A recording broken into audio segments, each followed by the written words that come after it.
Meanwhile, here at home, it was a horrifying crime, a home invasion and triple murder in Cheshire, Connecticut. Today, the jury that convicted Stephen Hayes voted unanimously for the death penalty. Hayes was one of two men charged with murdering Jennifer Hawk Pettit and her daughters, 17-year-old Haley and 11-year-old Michaela.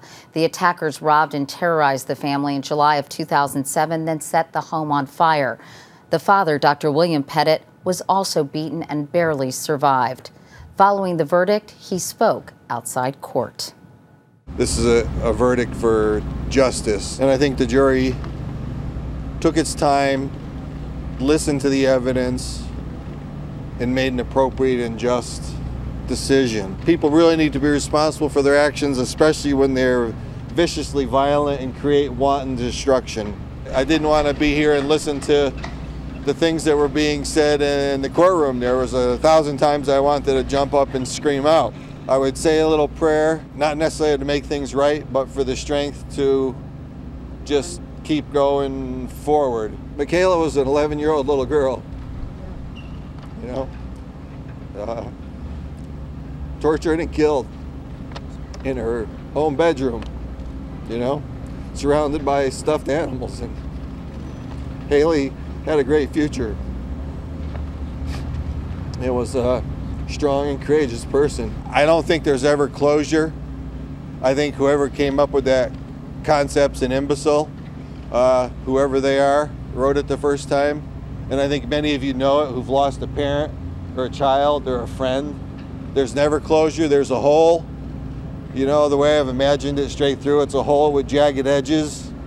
And over time, the edges may smooth out a little bit, but the hole in your heart and the hole in your soul is still there.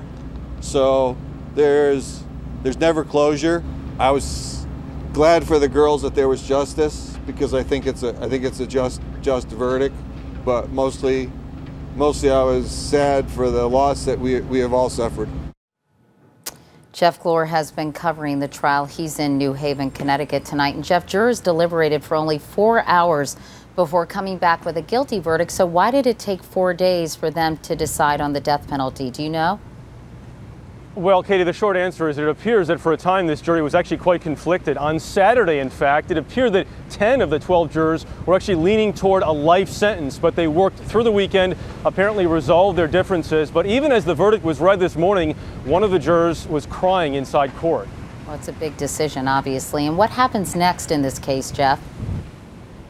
Well, lawyers for Stephen Hayes say he's actually thrilled about this. They say he's happy to die, but an appeal here in Connecticut is automatic. As for his co-defendant, that trial likely won't end until late next year. One of the points that Dr. William Pettit was making today, he says this whole process takes far too long. Katie? All right, Jeff Glor in New Haven, Connecticut. Jeff, thank you.